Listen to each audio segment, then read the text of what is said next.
Entonces, estábamos viendo la clase anterior sobre los carbohidratos y habíamos estado hablando sobre la lactosa. Ahí nos quedamos, ¿ya?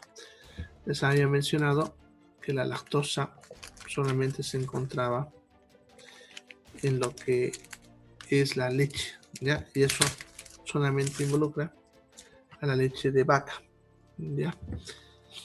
Bien, sucede que, lo vamos a poner por aquí,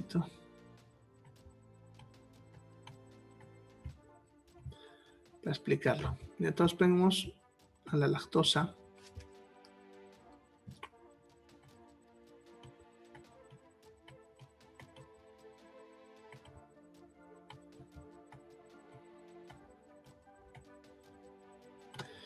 Ya, esta lactosa, cuando llega al intestino, hay una enzima llamada lactasa. Ya se fijan, se parece el nombre, es lactasa. Ya, la lactasa lo que hace es romper a la molécula en dos partes. ¿Ya? La lactosa, entonces, por efecto de la lactasa, se va a romper en una molécula de glucosa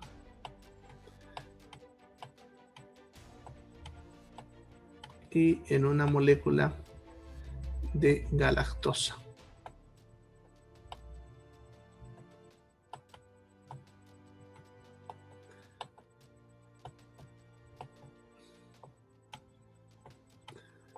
Ya, todo eso es por el efecto de la lactasa. ¿Ya? Eso hace en nuestro intestino.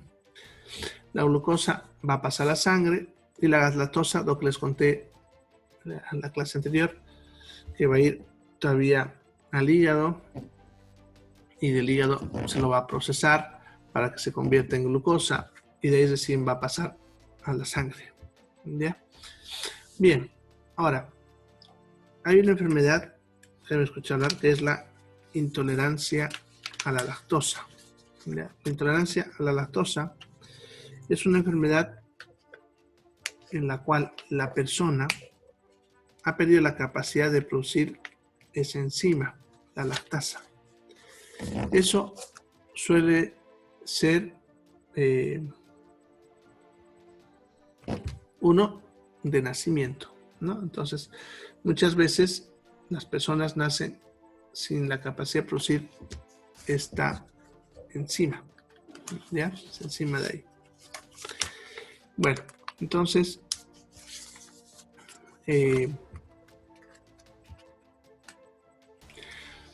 si no tienes enzima, no puede romper la lactosa. Y como no puede romper la lactosa, no va a poder hacer esa separación, separando glucosa y galactosa, ¿ya? Cuando es de nacimiento, es intolerancia, en el caso de los niños, ya cuando empiezan a lactar, al momento de nacer, ya el consumir la leche les va a producir que les duela la base. Al principio, los primeros días no molesta mucho porque sucede que para que haga daño, no solamente tiene que faltar esto, sino tienen que haber bacterias. Como el niño nace con intestino estéril, generalmente los primeros días no molesta mucho, pero conforme él va introduciéndose en la leche, también se va metiendo bacterias. Ya, estas bacterias tienen que ir colonizando el intestino. Eso es normal. Sin embargo, lo que va a pasar es que como esta lactosa no se puede romper, las bacterias aprovechan eso como una fuente de alimento y entonces lo que va a pasar es que las bacterias lo van a fermentar. Ya, y al fermentar,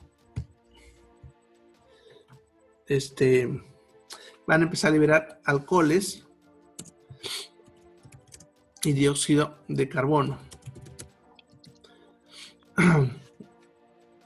Esos alcoholes irritan el intestino y el dióxido de carbono lo hincha, lo cual produce el dolor, ya las náuseas, los vómitos y la diarrea. Y eso es lo que hace que el niño no pueda alimentarse, ¿no? Lo va a hacer que el niño se vaya poniendo cada vez mal.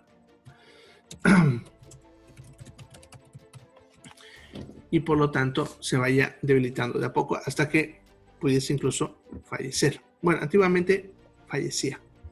Actualmente ya no pasa eso porque ahora tenemos leche deslactosada. ¿Y qué es la leche deslactosada? Es una leche a la cual se le pone lactasa. Ya se le coloca esa enzima. ¿Ya? Y al ponerle esa enzima, en la leche ya se rompe, dándonos glucosa y galactosa. ¿Ya? Ahora, pero no la tengo.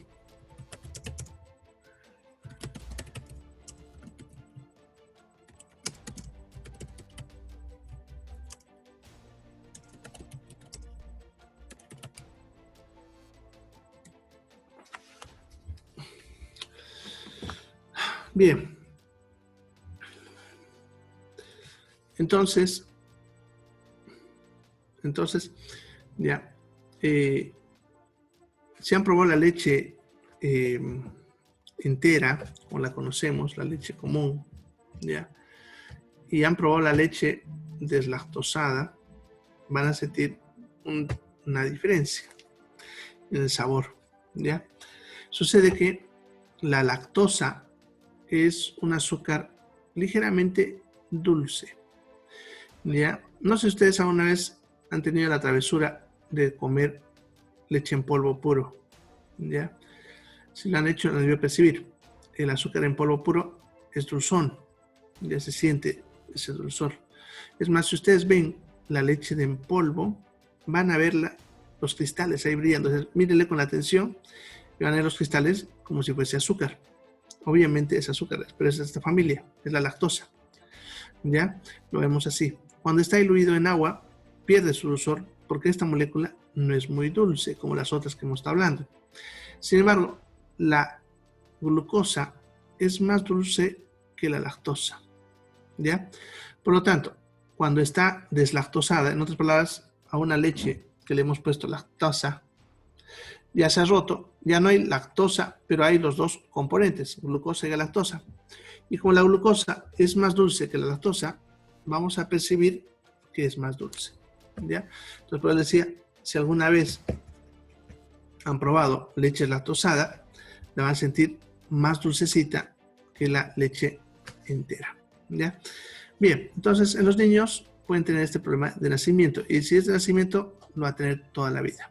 Ya son personas que no pueden tomar leche ni derivados de leche porque pueden contener lactosa, les va a causar daño.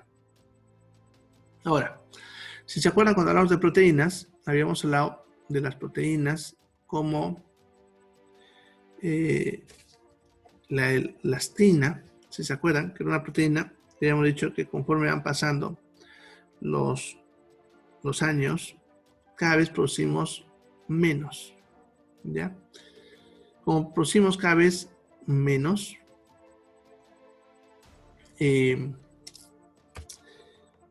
lo mismo pasa con esta proteína, la lactasa. Generalmente después de los 50 años, producimos muy poco. Incluso una persona después de los 60 puede que no produzca nada de esta enzima. Lo cual hace que todos los seres humanos, sin excepción, en la tercera edad seamos intolerantes a la lactosa, ¿ya?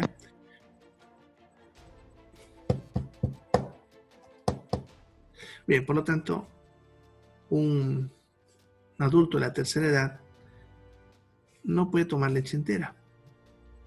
Ya, miren, y eso explica muchas cosas. A veces, si ustedes tienen abuelitos por ahí, o padres que son de esas edades, a veces por costumbre, al menos la persona antigua, tienden a tomar en el desayuno leche. Es como su costumbre de ellos.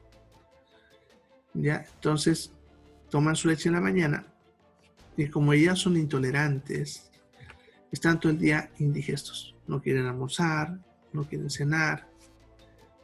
no están mal por ese motivo. Ya, cámbienle a leche deslactosada y van a ver cómo ya empiezan ellos a comer, porque justamente se debe al hecho que están tomando una leche todavía lactosa. ¿Ya? Y ya nos hemos vuelto intolerantes a esa edad. ¿Ya? Entonces, eso en cuanto a lo que es la lactosa. ¿Alguna pregunta?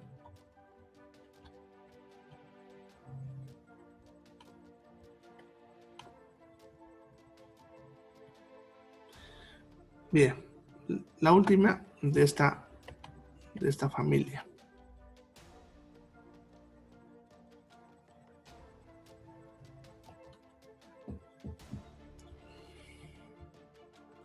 Bien, la sacarosa.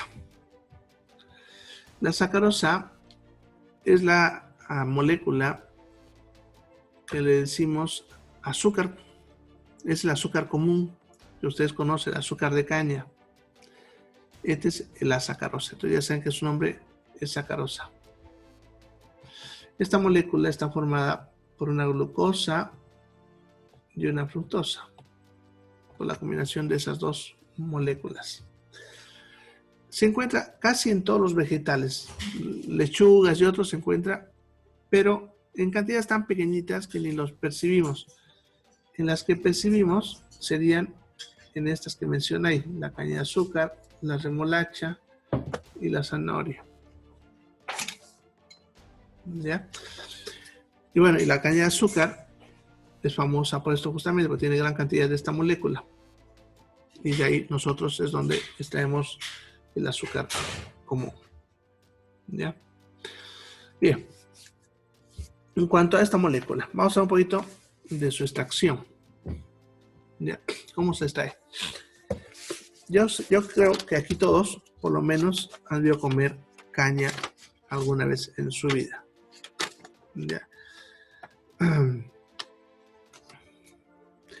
Bien, sucede que si ustedes pelan la corteza de la caña, saben que por dentro la caña es blanca. ¿Ya? Por lo tanto, si agarrásemos esa caña pelada y la exprimiésemos, obtuviésemos un líquido blanquecino o transparente. Que si eso lo empezásemos a calentar, ya el agua se iría evaporando y obtendríamos un azúcar blanca. ¿Ya? Pero, desde el punto de vista industrial, no se hace eso porque la corteza todavía tiene grandes cantidades de sacarosa. Por lo tanto, no les conviene pelarlo, hay que exprimirlo entero. Entonces, lo que ellos hacen es exprimirlo junto con su corteza. ¿Ya? Y de repente ustedes ya han visto el jugo de caña. Cuando se exprime junto con la corteza, el jugo de caña sale un color verde negruzco. ¿Ya? Eso se debe a los colorantes que se encuentran en la corteza. ¿Ya?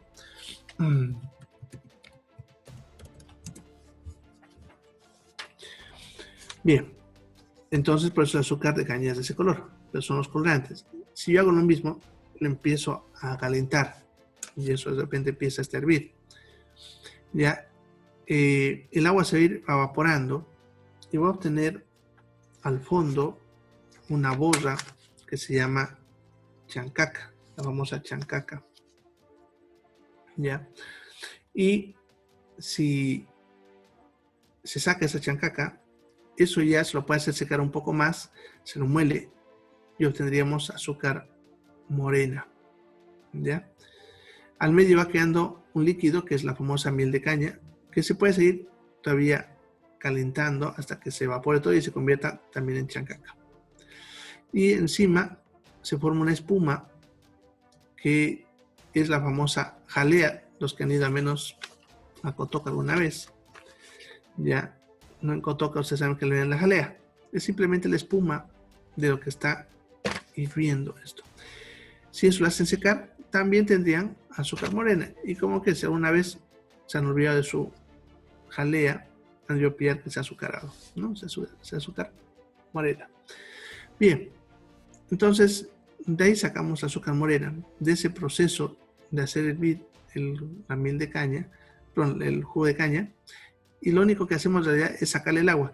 Algo parecido a lo que les decía cuando pasa con la miel, ¿no? La miel dije que es fructosa y suelta en agua. Lo mismo es acá, ¿ya? La sacarosa está disuelta en el agua, y eso es lo que es el jugo de caña. Para obtener la sacarosa, tengo que sacarle el agua, ¿ya? Y para eso lo único que hay que hacer es calentarlo, ¿no? Para que el agua se vaya yendo.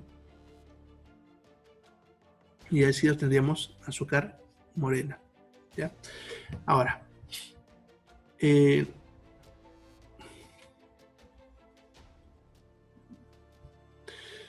lo que es el azúcar blanca, se le aumenta otro proceso, ¿ya? Para obtener azúcar blanca, se le aumenta carbonato de calcio, que es la cal común. El carbonato de calcio desnaturaliza a las proteínas que dan esos colores, los colorantes, y los aglutina. Eso significa que los captura, si ustedes quieren. De tal manera que luego eso se pasa en ese proceso donde está haciendo el hervido, se pasa por una máquina que va girando rápidamente, y todo lo más pesado se va al fondo y lo liviano queda encima. Como la cal junto con esas proteínas que le dan color son más pesadas, se van a ir al fondo. Y la superficie va quedando la sacarosa, ¿no? Que después de secarla bien, tendríamos la azúcar blanca, ¿ya? Este proceso garantiza una obtención del 100% de la sacarosa, ¿ya? Bien, entonces así se obtiene el azúcar. Ahora, una pregunta que siempre le hago porque me la hicieron hace un tiempo. ¿Cuál es más saludable? ¿La azúcar blanca o la azúcar morena? ¿Ya? Y aquí es donde ustedes tienen que aprender que la ciencia es más valiosa que los comentarios de la gente. ¿Ya? Bien, lo que pasa es que, así como su compañero dijo ahorita, morena, ahora estaría diciendo morena a alguien de repente. Bien, sucede que la gente cree que el azúcar morena es más saludable que el azúcar blanca, lo cual no es cierto. Ninguna de las dos es más saludable que la otra. Las dos son iguales, son exactamente lo mismo. La azúcar morena no es nada más que sacarosa pintada. Es igual como ustedes en carnaval la veían, todo pintados, pero siguen siendo lo mismo. ¿Ya? Lo mismo, el azúcar blanca se le ha quitado los colorantes nada más. El azúcar morena es la misma sacarosa, pero con colorantes. Más o menos un 20% de impurezas. En parte son proteínas, pero de muy bajo valor biológico y que no aportan tampoco nada. O sea, no tiene ningún beneficio extra. ¿Ya? ¿Pero por qué no se puede endulzar mucho con el azúcar morena? Justamente por lo que estamos hablando ahorita. ¿Ya? Entonces, el azúcar morena tiene un 20% de impurezas. ¿Ya? En cambio, el azúcar blanca, pues les aclaré, les dije, se obtiene el 100% de sacarosa. Significa que cuando ustedes compran un kilo de azúcar, ese kilo, 100% es sacarosa. En cambio, si ustedes compran azúcar morena, como el 20% son impurezas, estamos hablando que de ese kilo, 80% es sacarosa. 20% son otras cosas. ¿Ya? Ahora, si ustedes usan para endulzar una taza de té con azúcar blanca o azúcar morena, van a ver que para la misma taza con azúcar blanca usarán 3 cucharillas, más o menos, porque depende de cada gusto, ¿no? 3 cucharillas de azúcar blanca. Y si usan azúcar morena, van a usar 5 cucharillas de azúcar morena. ¿Ya? Eso es porque tiene sus impurezas. Y algo que yo siempre les digo, que es difícil engañar a la naturaleza. ¿Ya? Su paladar les va a meter la misma cantidad de sacarosa, ya que si ustedes hiciesen un cálculo y obtuviesen cuánta sacarosa hay en 3 cucharillas de azúcar blanca y en 5 de azúcar morena, sacarían que es la misma cantidad de sacarosa. O sea, se meterían la misma cantidad de sacarosa porque su paladar no va a permitir que ustedes le metan menos o más, porque lo están haciendo a su gusto de ustedes, ¿ya? Por lo tanto, consumirían lo mismo en sacarosa, ¿ya? Ahora, es importante entenderlo esto porque a mí me pasa bastante con los pacientes, ¿no? Le digo, un paciente es diabético, por ejemplo, que los demás lo usa, ¿ya? Y de pronto me viene y me dice que está consumiendo azúcar morena en vez de azúcar blanca. ¿Por qué? Porque la abuelita le dijo, la vecina le dijo, típico chisme, ¿no? Que eso es bueno para los diabéticos, cuando es exactamente lo mismo, ¿ya? Y eso es importante que lo entienda, ¿ya?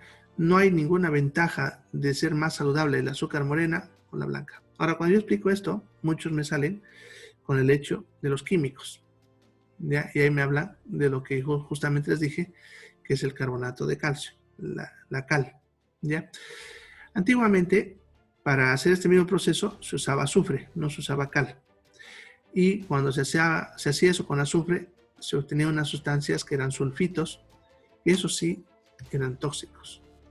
Pero hace ya más de 5 décadas, más de 50 años, que en la industria del azúcar ya no se usa azufre, se usa carbonato de calcio, ¿ya? El carbonato de calcio, si es que, porque no pasa, pero si es que, digamos, fallase la máquina que separa la sacarosa del carbonato de calcio, fallase y en su azúcar blanca haya entrado una cantidad de carbonato de calcio, no les haría daño, más bien sería un beneficio. El carbonato de calcio es fuente de calcio y no es el único alimento en el que ingresaría. Muchos de los alimentos que ustedes consumen ya tienen en su composición carbonato de calcio, ¿ya? Es más, el agua potable tiene más cantidad de carbonato de calcio que lo que pudiese escaparse en el proceso de la producción de azúcar, ¿ya? Y eso ustedes mismos lo pueden comprobar viendo su caldera. Esa capa blanca que se forma en la caldera, que andría a ver a la parte de adentro, es cal, es carbonato de calcio, ¿ya? Cuando hacemos hervir, se impregnan las paredes, ¿no? ¿Ya? Y no les causa daño. Más bien, como les digo, si es que les entrase, sería fuente de calcio. Pero tampoco es una cantidad importante como para que, qué buena fuente de calcio. Tampoco, muy poquito, ¿ya?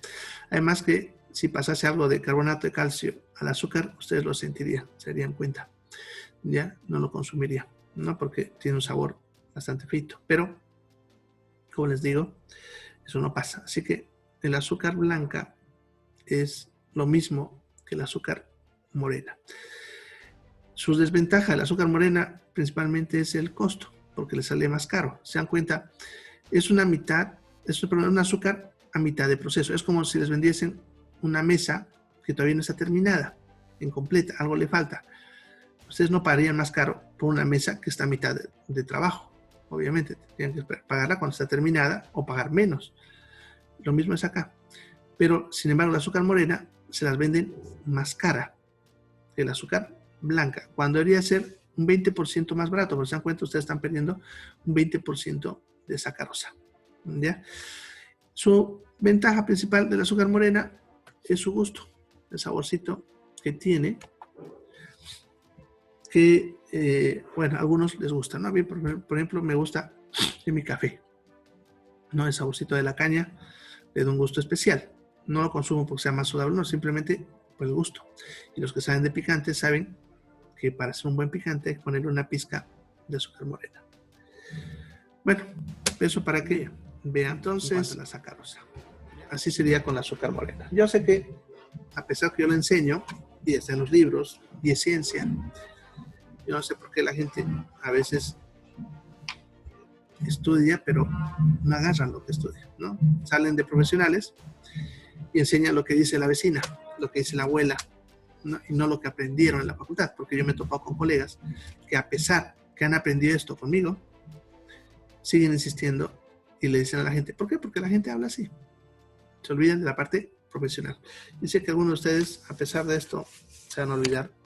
Ojalá no lo hagan, pero ya saben. Al menos si van a ir hacia el lado de nutrición, ¿no? Ya saben que es lo mismo, ¿ya? Bien, vámonos entonces a otra molécula. Esos eran los oligosacáridos. Vamos a ver ahora los polisacáridos de importancia en salud, ¿no? Ya vimos los monosacáridos, los oligosacáridos, y ahora veremos los polisacáridos. Y empezaremos con los almidones. Ya en 5 minutos se va a cortar, así que ni bien se corta, se van a la otra sesión, no se olvide. ¿Ya? Bien, los almidones, entonces, son moléculas formadas también por glucosa. Miren, por más de 600.000 moléculas de glucosa. Entonces, una molécula grandísima. La cantidad de energía que me puede dar esta molécula es una cantidad de energía altísima. ¿Ya? Entonces, eso es almidón. Ahora, el almidón en las plantas es su forma como los vegetales almacenan glucosa. ¿Ya? Por eso se va a encontrar en todo lo que sea vegetal, cualquier cosa que sea vegetal, ya lechugas, plátanos, lo que ustedes quieran que sea vegetal, tiene almidones. Sin embargo, las cantidades otra vez, ya si ustedes consumen una lechuga o una cebolla, el almidón que tiene es muy poquito, ya. Pero los que tienen principalmente buenas cantidades de almidones son los cereales, la papa, la yuca, el camote y los plátanos cuando están verdes. Y cuando me refiero aquí plátano, por si acaso me refiero a toda la familia de plátano, porque aquí, por ejemplo, hay la tendencia que cuando uno dice plátano se refiere solamente a plátano de freír, pero el guineo, el gualele, son plátanos también. Ya tendrán otro nombre típico, pero son plátanos. Entonces, todos estos cuando están verdes tienen almidones. Y sucede que los almidones son la principal forma de glucosa en nuestra dieta. ¿Ya? Si se fija, hemos ido viendo varias moléculas al principio y les decía que esta hay muy poco. Incluso la sacarosa, la cantidad de glucosa que nos proporciona no es tan importante como la cantidad de glucosa que me proporciona el almidón. ¿Ya? Bueno, y eso tiene que ser así también, porque el 50% de las calorías que necesita nuestro cuerpo diariamente deben entrar en forma de carbohidratos. ¿Ya? Del 50 al 60% deben ser carbohidratos. En otras palabras, es correcto que de este grupo sea lo que más comamos. Y ustedes se dan cuenta en sus alimentos, lo que más comen es esto, ¿no? Por ejemplo, en su almuerzo, ¿qué es lo que más comen? El arroz o el fideo, si es que les tocó fideo. Le meten papa y yuquita, ¿no? Pero principalmente los cereales. En la mañana, su pan, ¿de qué está hecho? De trigo, ¿no? De cereal, ¿ya? Entonces, se dan cuenta, lo que más nos metemos en el transcurso del día, en nuestras comidas, son almidones, ¿ya?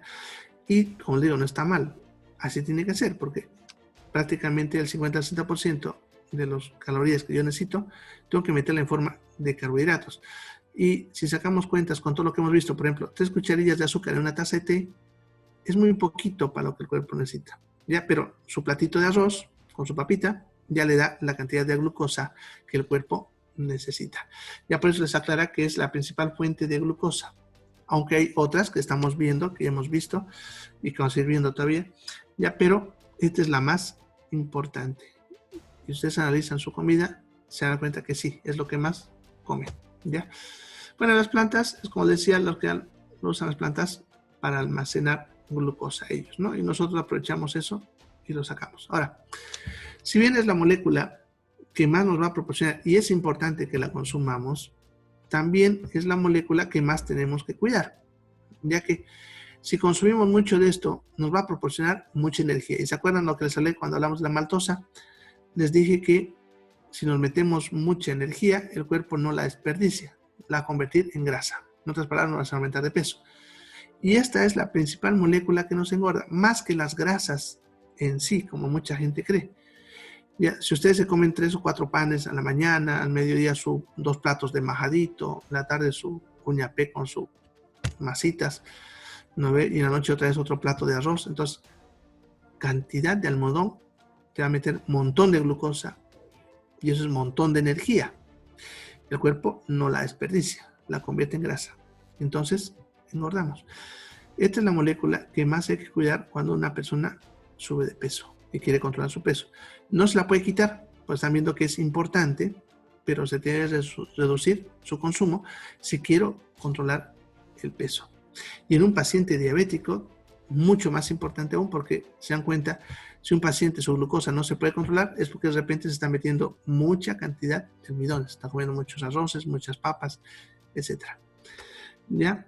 Entonces, esta molécula es la que veríamos como importante en esos casos. Son moléculas que contienen gran cantidad de glucosa. Y por lo tanto, son moléculas que nos van a proporcionar mucha cantidad de energía. Ya debemos consumirlas ya en cierta cantidad, pero también si consumimos en exceso, estas son las que nos van a subir de peso. Ya, no sé si han debido escuchar esa frase que siempre se hacen la burla, ¿no? Que dicen, el que se casa se engorda, ¿no? En realidad no es cierto, ¿ya? Pero de que engordamos, pero no porque nos casamos.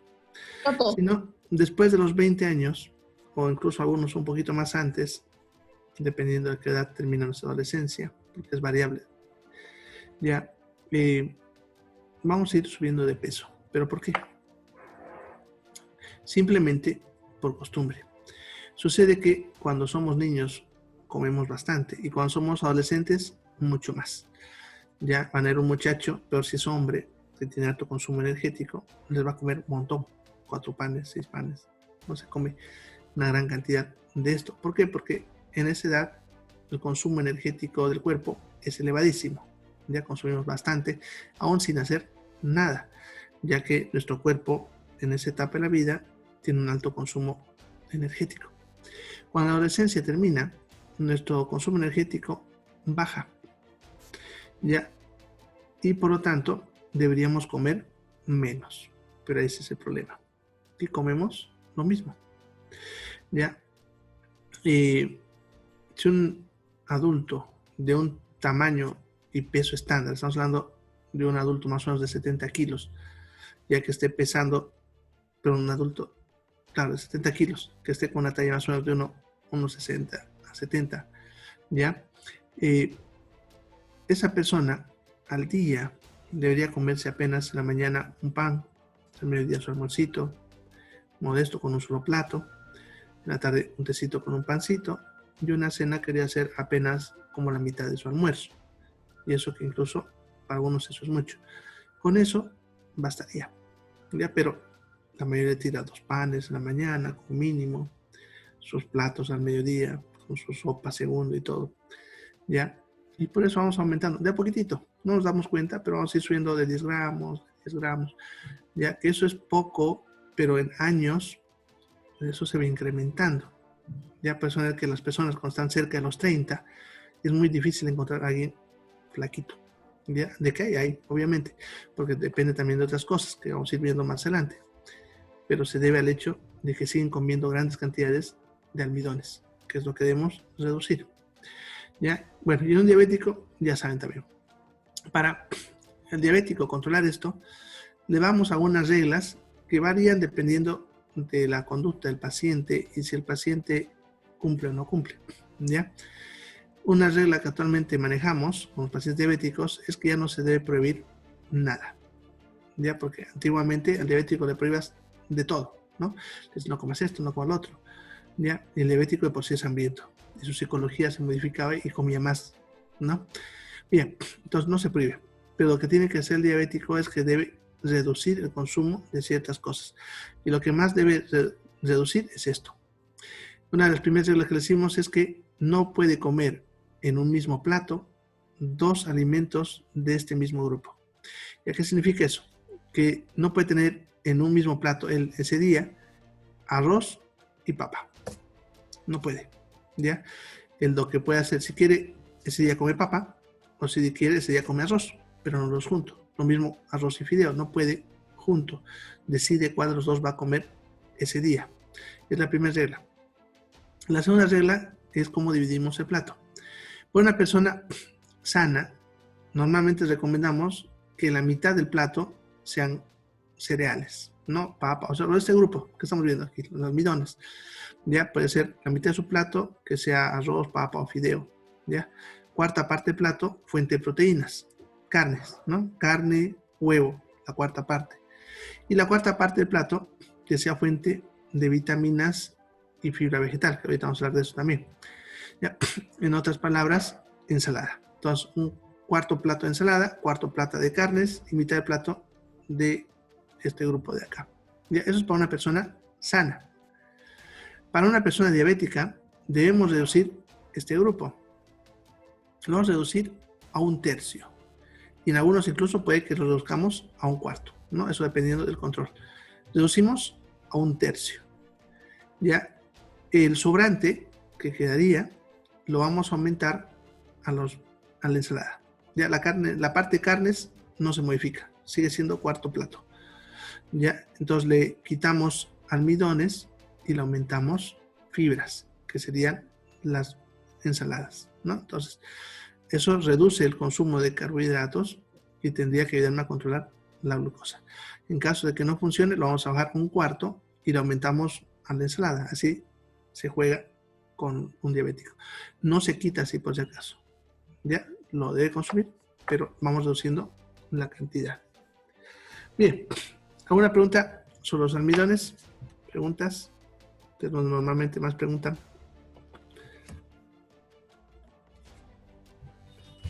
¿Preguntas?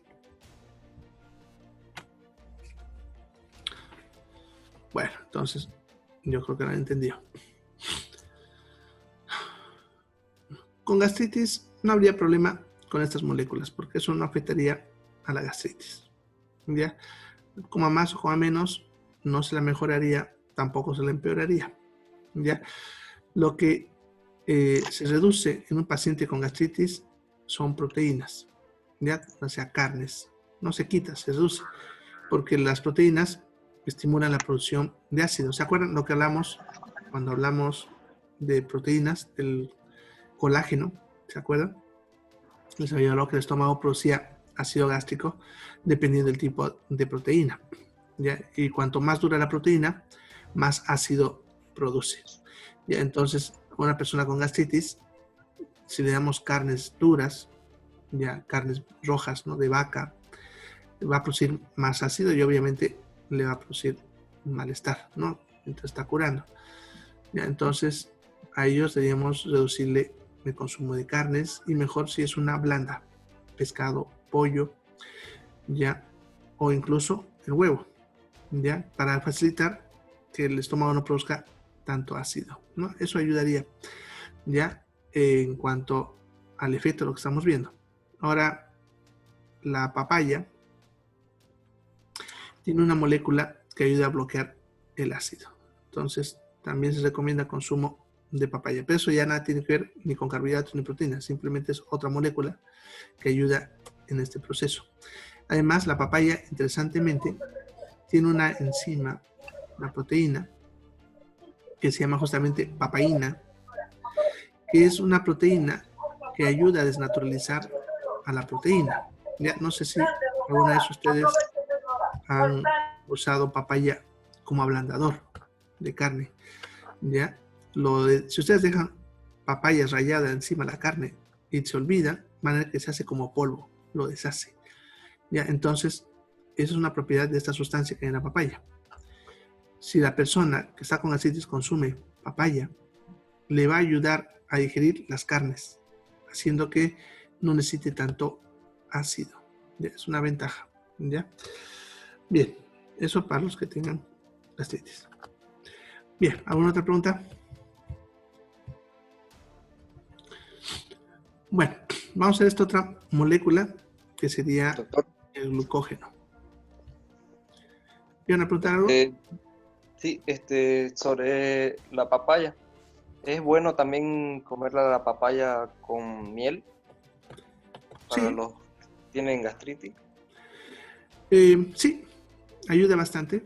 La papaya, por lo que ya les he explicado, ¿no? Y la miel, porque tiene hormonas del crecimiento que estimulan la cicatrización de los tejidos. Por eso lo usamos también para curar heridas en diabéticos, ¿no? Entonces, si vos tienes gastritis o úlcera, va a hacer que esa gastritis o esa úlcera se cicatrice más rápido. Sí, se puede ¿Y no hacer. afecta que esté verde o madura? ¿La ¿La papaya? papaya? Sí. No, eso es cuestión de gustos. No hay ningún Ah, efecto. Lo que sí, esa enzima que te menciono, cuanto más verde, más cantidad tiene, ¿no? Entonces, el efecto sería mayor en cuanto a la digestión de las carnes. ¿Ya? cuando esté Pero la verde, otra que te mencionaba que bloqueaba el ácido es igual. oh, ¿Alguna pregunta más?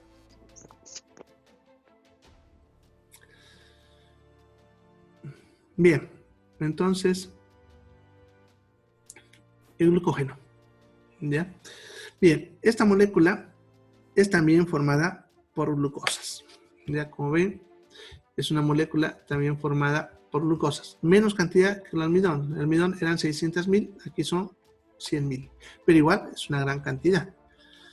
Esta molécula es solamente de origen animal. El almidón era de origen vegetal. El glucógeno es de origen animal y se encuentra solamente en dos lugares, tanto en los animales como en nuestro cuerpo. En el hígado y en el músculo. Y no se olviden que cuando yo pongo aquí músculo, en cuanto hablamos del alimento, me refiero a la carne, ¿no? La carne de vaca, pollo, pescado, es un músculo de ellos. Así que cuando hablamos de la dieta, se refiere a la carne. Y en nuestro cuerpo, obviamente, a nuestro músculo. ¿Ya? Bien. Esta molécula en el hígado juega un papel importante, que ya un poco les había hablado también anteriormente. Sucede que cuando nosotros comemos, le comieron algo con almidón, ¿no? Ese almidón en el intestino se va a separar en glucosas. Esas glucosas van a entrar hacia la sangre en grandes cantidades. Generalmente a la hora de que comemos, la glucosa sube bastante. La glucosa, si le medimos a una persona en ayunas, normalmente suele estar entre 70 y 110 miligramos de litro. Pero a la hora de haber comido, suele alcanzar hasta los 180. Y eso es para todos, por si acaso, aun estando sanos. ¿Ya? Y de ahí va a ir bajando lentamente hasta la tercera hora. En teoría, como les había mencionado anteriormente, nuestra glucosa debería llegar a cero cerca de la cuarta hora. Y ahí nos moriríamos si no comiésemos. Pero eso no pasa, obviamente. ¿Y por qué no pasa? Por esta molécula. Ya que el hígado, en esa primera hora donde había harta glucosa, empezó a capturar las glucosas y las empezó a juntar formando glucógeno. ¿Ya? Ahora, cuando llega esa cuarta hora, cuando ya la glucosa está cayendo, entonces el hígado va rompiendo ahora esta molécula, el glucógeno, y va liberando moléculas de glucosa, de a poquito, para mantener un nivel de glucosa estable, ya que generalmente ahí estamos hablando entre 70 y 110. ¿Ya? Y eso lo va a mantener estable por hasta 72 horas en una persona sana. ¿Ya? Entonces el hígado juega un papel muy importante en la nivelación de la glucosa. Ya, miren, si una persona de hepatitis, no sé si alguno de ustedes ha tenido, de repente ha debido tener hepatitis, la han debido sentir. Entre los síntomas de la hepatitis está que el paciente tiene sueño, decaimiento, debilidad, ¿ya? Esos síntomas, la somnolencia más, se debe a que la glucosa en su sangre está baja, está con hipoglicemia. Incluso a unos pacientes que tienen hepatitis no se enteran hasta que corren, hacen una pequeña carrera, o los chicos en el colegio cuando les toca hacer educación física, y se desmayan. Ya, se han desmayado porque contenían poca glucosa en la sangre y sus músculos se lo consumieron en el ejercicio. Prácticamente la glucosa bajó por momentos hasta cero casi. Y eso hizo que le faltó glucosa al cerebro y entonces se apaga. Nos da una pérdida de conciencia, un desmayo. Ya, eso pasa en hepatitis porque el hígado no está pudiendo hacer este proceso. ¿Ya? Para que vean qué papel de importante juega esta molécula. ¿Ya? Es la molécula que nos estabiliza la glucosa en transcurso de varias horas cuando nosotros no comemos. ¿Ya? Bien, en el músculo captura también glucosa para formar glucógeno, pero podemos decir que es egoísta. El músculo no lo libera para el resto del cuerpo. Por más que en el resto del cuerpo la glucosa esté baja, el músculo no lo va a liberar como hace el hígado. ¿ya? Sin embargo, esta función también es valiosa para la supervivencia, ya que si estuviésemos en un estado de, como de salvaje, donde teníamos que cazar y todo, o estuviesen perdidos, ya lo que ustedes necesitarían para poder sobrevivir sería su músculo, ya para poder correr, pelear o cazar incluso. Ya, entonces, por eso el músculo reserva glucógeno, ya que el músculo tiene la capacidad de consumir directamente glucógeno. Miren, el músculo puede hacer tres tipos de trabajo: un trabajo de velocidad, un trabajo de fuerza y un trabajo de resistencia. ¿Ya? Incluso en base a eso, hay que ver que se dividen los deportes, ¿no? Velocidad, fuerza, resistencia. A la fuerza le llaman potencia también, ¿no? Ahora, sucede que cuando hablamos de velocidad, el músculo, cuando va a trabajar más rápido, consume glucosa. Pero el problema es que la glucosa dentro de la célula, el músculo, no le dura mucho tiempo. Por eso, cuando hacemos un deporte de velocidad, no se puede aguantar mucho tiempo. Van a ver que los que corren 100 metros es porque más allá es difícil que alcancen velocidad, ¿no? Porque se acaba la glucosa.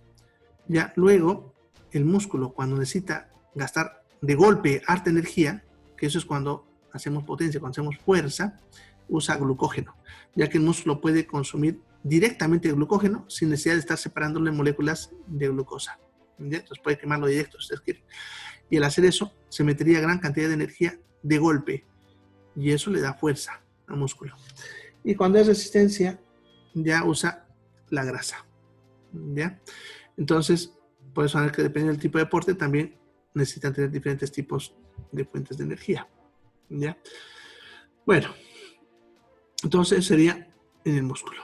Y eso sería en nuestro cuerpo, ya saben. Ahora, en la dieta, cuando una persona se come hígado o carne, también se metería glucógeno, que eso en el intestino, igual que el almidón, se va a separar dándome glucosas. Por lo tanto, también son fuente de glucosa, en buena cantidad. No tanto como el almidón, pero sí una buena cantidad de glucosa.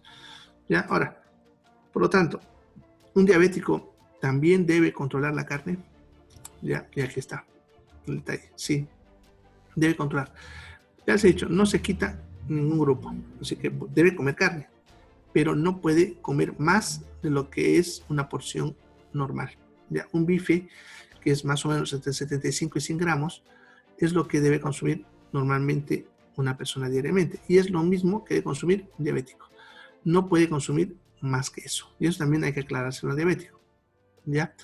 Porque de repente los que son carnívoros, de repente no come arroz mucho, ¿no? Y le mete un montón de carne, ¿ya? Lo que les digo a veces en churrasco, un paciente puede comer churrasco, un diabético, pues sí, puede comer un churrasco, pero no puede comer lo que nosotros comemos en churrasco. Yo que era una persona sana, en un churrasco se tira por lo menos cuarto kilo de carne.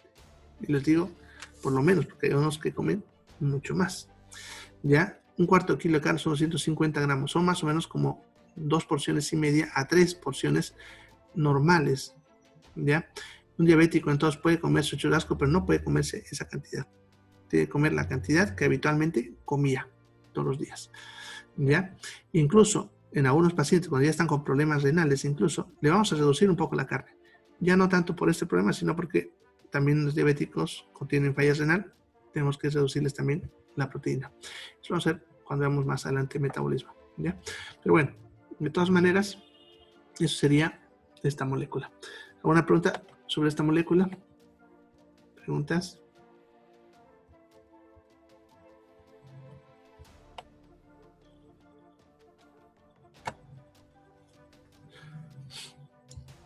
Bien, vamos a ver ahora la celulosa. Esta es una molécula también interesante. La celulosa también es una molécula compuesta por glucosa, como ven, llevan 3. También es compuesta por glucosa, pero aquí fíjense, no hay números, simplemente dice cientos de miles, incluso podemos decir cientos de millones, ¿ya? Porque son moléculas gigantescas. Es más, una porción de madera es una molécula. Sucede que la madera, como ustedes conocen, es celulosa, ¿ya? La celulosa es la pared de la célula vegetal. Sucede que la célula vegetal, además de tener lo clásico que tiene la célula animal, que es núcleo, citoplasma y membrana, tienen una otra externa, que es la pared celular. Entonces, la celulosa forma la pared celular. Cuando una planta muere, la célula se deshace, pero queda la pared, que es lo que alguna vez han visto que una planta cuando se seca y queda todo amarillo, lo que queda es la celulosa. ¿Ya? Y la madera, como ustedes conocen, es celulosa. El papel también. ¿Ya? Eso es celulosa. Ahora, sucede que cuando ustedes comen cualquier tipo de alimento vegetal, se van a introducir cantidades de celulosa dependiendo del tipo del alimento. Unos tienen más, otros menos, pero te vas a meter celulosa. ¿Ya? Ahora, la celulosa dentro de nuestro cuerpo es indigerible. ¿Ya? O sea, nosotros no podemos digerir esta molécula. ¿Qué significa eso? Que tal como entra, sale. ¿Ya? O sea, no la aprovechamos. ¿Ya? Por lo tanto, como ven, no aporta ningún nutriente. Cero aporte nutricional. No aporta nada. Ni carbohidratos, nada. No aporta nada. ¿Ya? Porque tal como entra, sale. Ya, lo que pasa es que para procesar esta molécula se necesita un proceso larguísimo. ¿Ya? Y bacterias que tengan capacidades especiales. Nosotros no podemos porque nuestro aparato digestivo, podemos decir, es rápido. ¿Ya? El proceso digestivo va de 4 a 24 horas. Eso dependiendo del individuo, ¿ya? Y dependiendo del alimento. Entonces, ese es nuestro proceso digestivo. ¿Ya? Es corto, si ustedes quieren. Y no tenemos las baterías necesarias. En cambio, los animales, como por ejemplo la vaca, el caballo, ya que comen pasto, ¿no ven? Ya, ellos tienen un proceso digestivo lento. Incluso la vaca es un proceso que usa 5 estómagos, si leen por ahí, ¿ya? En el cual incluso, por eso incluso se llaman rumiantes, ¿no? Porque de su primer estómago pueden volver lo que estaba ahí hasta su boca, mascar de nuevo y volverlo otra vez al estómago. Eso para hacer que este proceso se vaya facilitando. Y tiene además bacterias especiales que pueden ayudar a digerir. Ahora, el hecho de que ellos puedan digerir esta molécula les garantiza grandísimas cantidades de energía. Nosotros, si la pudiésemos procesar, estaríamos chanchos igual que la vaca, ¿ya? Porque proporciona grandes cantidades de energía. Pero nosotros no podemos digerirla, ¿ya? Entonces, desde el punto de vista nutricional, esta molécula no aporta nada. Sin embargo, su importancia viene de otro lado. ¿Ya? Esta molécula es también conocida como la fibra vegetal. ¿Han escuchado hablar una vez? Las fibras vegetales. Ya, la ventaja de las fibras vegetales es que absorben agua. Y eso han debido verlo ustedes con el mismo papel o la madera. Saben que chupa agua. Pero no solamente absorbe el agua, sino que también se hincha cuando absorbe el agua. Y entonces hace dos cosas. Retiene el agua y se hincha. Y eso es lo que nos va a ayudar a lo que dice acá. Ya, sucede que cuando los restos del alimento que yo he consumido pasan por el intestino grueso, el intestino grueso es una máquina de chupar agua. ¿Ya? Entonces el intestino grueso se empieza a chupar el agua hacia la sangre. ¿Ya? Cuanto más tiempo tarde en pasar estos restos por el intestino grueso, más secos y duros se van a volver, porque le va sacando el agua. Y si pasa muy rápido, se hace líquido, la famosa diarrea. La diarrea es justamente porque por esta parte pasa muy rápido. Y la persona que es estreñida es porque está pasando muy lento. Y sus heces se van a volver duras por ese motivo. ¿Ya? Ahora, si esa persona consume fibra vegetal, o sea, celulosa, esta celulosa cuando pase por esta parte del intestino va a pelear por el agua. No va a dejar que el intestino le chupe el agua. Entonces va a mantener el agua ahí y eso ayudará a que las heces se mantengan pastosas, aun cuando pase lento. No dejará que se enduren. ¿Ya? Y además, como se hincha, al hincharse, estirará el intestino. El intestino, cuando se estira, se estimula a moverse. Entonces moverá más rápido y eso hará que el paciente vaya al baño de forma más regular. ¿Ya? Entonces regula lo que le llamamos nosotros el tránsito intestinal. ¿Ya? Y eso haría que el paciente ya no esté estreñido. ¿Ya? Ahora, obviamente, si consumo mucho también, me va a dar diarrea, ¿no? Entonces tiene que haber un equilibrio, ya que si consumo mucho tampoco vamos a poder chupar el agua y por lo tanto vamos a estar con diarrea, ¿ya? Pero ayuda a ese efecto, ¿ya? Ahora, la principal causa del cáncer de colon es el estreñimiento crónico. Entonces, si nosotros evitamos estreñimiento crónico, estamos también evitando el cáncer de colon. Por eso está hablando ahí que se evita estreñimiento y por lo tanto previene el cáncer de colon. ¿Ya?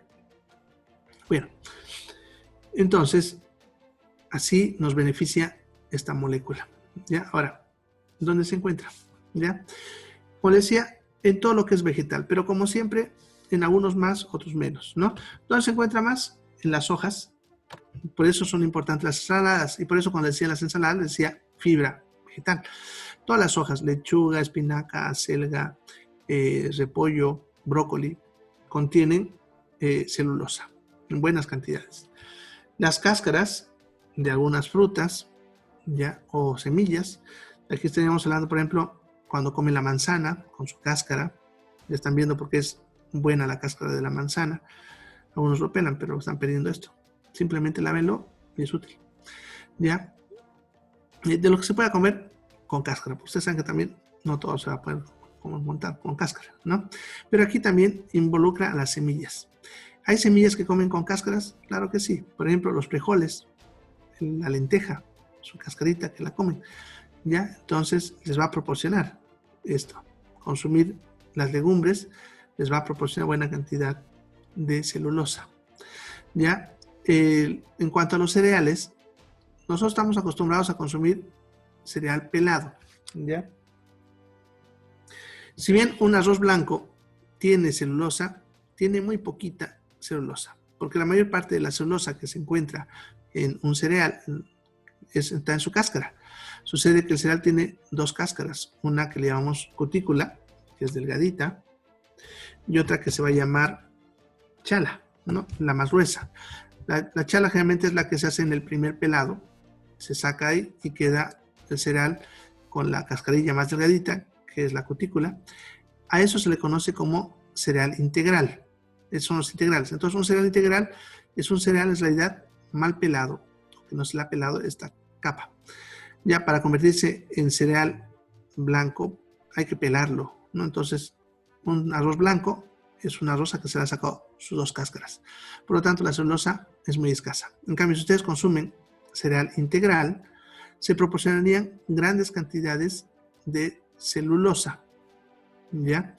Lo cual es muy útil. Entonces, si ustedes quieren tener fuentes de esto, ya están viendo hojas, ensaladas, cereales integrales, ya sea como acostumbran en sus arroces, o algún producto como fideos con integral, galletas integrales, los panes, ¿no? Que lo usan con harina integral, ¿ya? Bien, y el bagazo, que es lo que queda después de sacarle un jugo, ¿no? Es esto, por ejemplo, si ustedes se comen una zanahoria de repente, es más útil comerla la zanahoria que hacerla jugo. Cuando ustedes se sacan el zumo de la zanahoria, han visto que queda una borra.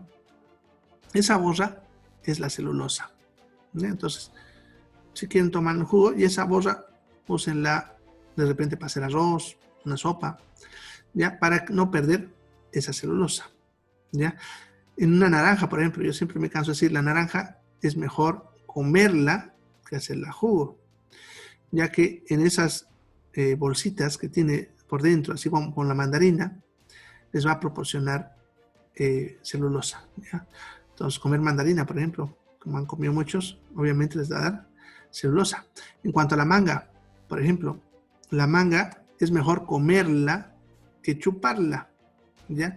Yo os digo porque ustedes han de ver cómo se consume la manga. Algunos le hacen un agujerito y le empiezan a apretar, la chupan, le están sacando solamente el jugo, ¿ya? En cambio, ustedes la pelan, la cortan con un cuchillito y la van comiendo, se están metiendo celulosa, ¿ya? Entonces, estas son fuentes de celulosa, ¿ya? Si nosotros incrementamos nuestra dieta, muy difícilmente vamos a ser estreñidos a menos que haya otro tipo de enfermedad como Chagas, pero normalmente no, ¿ya? Ahora, aquí en el oriente boliviano tenemos el problema de que el consumo de celulosa es muy pobre. ¿Eso por qué? Porque no consumimos muchas hojas. Eso es porque no se puede comprar por mayor, pues saben, se compra una lechuga es para el día siguiente ya está marchita, ya no sirve. Ya consumimos muy poco cereal integral, más que todo es pelado, y obviamente las frutas todo preferimos en jugos. Entonces, aquí en el oriente su consumo es bajo. En Bolivia, lo que son los valles, su consumo es alto. Y eso de repente tiene que ver porque ellos tienen más acceso. ¿Ya? Los índices de cáncer de colon también son más elevados aquí en el Oriente. Y peor con la dieta moderna. Ustedes saben ver, por ejemplo, en la noche le tiran su pollo. ¿Y cuando han visto un pollo con ensalada? No hay pollo braste con ensalada. Y si analizan ese plato, casi cero celulosa. ¿Ya? Por ese motivo andamos estreñidos. ¿Ya? Ahora, ¿qué podemos hacer? Porque tenemos pacientes que recibimos a veces que están así. Tienen que aumentar su consumo de celulosa. Y para eso se les debe recomendar que coman ensaladas, que cambien a cereal integral, coman frutas, coman, no chupen, coman. ¿Ya? Pero sucede que el ser humano aprende a comer de niño. Si ese niño no comió ensaladas, no comió frutas hasta sus 5 años, seguro cuando sea adulto no lo va a comer. Y es difícil. A veces yo tengo pacientes que pasa esto, y les recomiendo la dieta, y lo hacen una semanita, 2, se mejora, y otra vez vuelven a su dieta de costumbre. ¿Ya? En otras palabras, no se puede mantenerlos así. Y eso me fuerza a veces a que tengamos que darle celulosa en productos farmacéuticos, porque hay el Fibrasol, Cofibran, Mucofalc, etcétera, que son productos que son fibra vegetal y que le damos eso en sobrecitos, en cápsulas, dependiendo del producto, para que el paciente pueda no estar estreñido, ¿ya?